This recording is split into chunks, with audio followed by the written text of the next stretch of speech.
ka. Tara na, ihanda na ang mga sangkap. Magluluto tayo ng putahing pangaltanggap.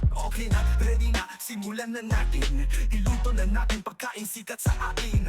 Pag piniling, ilabas mo na. Pag binili mo to, siguraduhin sariwa. Carrots, kinchay, sibuyas at bawang. Tatarin na maigi at ikembot ang bewang. Paghalu-haluin, timplahan ng asin. Huwag mo lang paalatin at ang finale ay iyong ihanda na. Ang lumpia wrapper pinili mo kay ate kanina. Iladlad mo, wrapper sa mesa. Ibahid mo, karne sa kanya.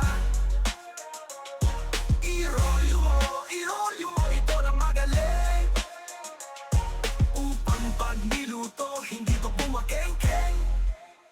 Ilabas mo na ang yung palanggana at ibuhos mo na sa damakmak na mantika. Buksan mo ang kalan at sumangkulat ang apoy. Isa lang mo isa-isa, huwag magpadaloy-daloy. Mabilis lang ito, maluto kaya wag kang malingat. Pag nasunog yan sa asawa mo, ikaw mag-iingat. Pagod ang brown at crispy na ang lumpia. Ramuin mo nang mabilis, wag mong iwan dyan forever. Iladlad mo, wrapper sa mesa. Ibahid mo, karne sa kanya. Irolyo mo, ito na magaling. Upang pag niluto, hindi to bumakeng-keng.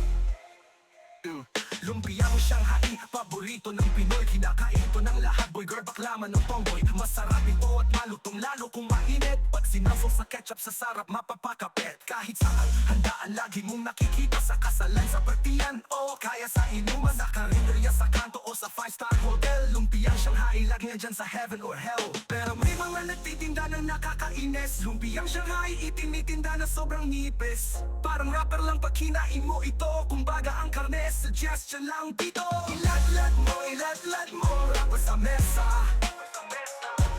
Ibahid mo, karne sa kanya. Irolyo mo, ito na magaling. Upang pag niluto, hindi to bumakeng-keng. Iladlad mo, wrapper sa mesa. Ibahid mo, karne sa kanya. Irolyo mo, ito na magaling. Upang pag niluto, hindi to bumakeng-keng. Iladlad mo, wrapper sa mesa. Ibahid mo, karne sa kanya.